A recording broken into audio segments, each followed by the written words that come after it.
பதவியும் பவரும் இப்படி மனுஷங்களை செயல்பட வைக்கும்னு எங்களுக்கு ஒரு ஐடியாவே இல்லை. இது ரொம்ப ஜனநாயகபூர்வமான ஒரு தேர்தல், அப்படி ஜனநாயக போர் அப்படின்ற ஒரு மைண்ட் செட்டில் தான் இருந்தோம். நான் சொல்கிறது கட்சி தலைமை மட்டும் இல்லை, கடைசி மட்ட தொண்டன் வரைக்கும் அப்படி ஒரு போருக்காக தான் நாங்கள் தயாராகிட்டு இருந்தோம். இது வந்து ஒரு எதிர்பாராத ஒரு துரதிருஷ்டமான ரொம்ப ரொம்ப துரதிருஷ்டமான ஒரு சம்பவம். ஸோ என்ன பர்சனலாக ஒரு பெரிய ஊண்டிங்கான ஒரு ஹர்ட்டிங்கான ஒரு இன்சிடெண்ட் இது. இதுக்கு ரியாக்ட் பண்ணுறது, இதுக்கு வந்து மீடியாவை சந்திக்கிறது, களத்தில் ஒரு அரசியல் பண்ணுறது, அனுதாபத்தை திருடிக்கிறது, இதெல்லாம் வந்து எந்த வகையிலும் நியாயம் இல்லை. அதெல்லாம் தாவேக்கா கற்றுக்காதுன்னு நம்புகிறேன்.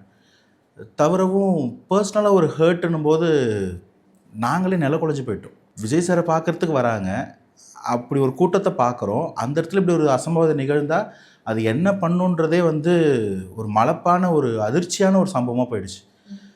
தவறவும் இந்த இறந்த ஆன்மாக்களுக்கும் அவர்களை பறி கொடுத்த அந்த குடும்பத்துக்கும் முதல்ல ஆதரவாக இருக்கணும். இது அரசியல் பண்ணுற இடம் இல்லை, அவங்களுக்கு ஆதரவாக இருக்கிற இடம்னு புரிஞ்சுக்கிட்டோம்.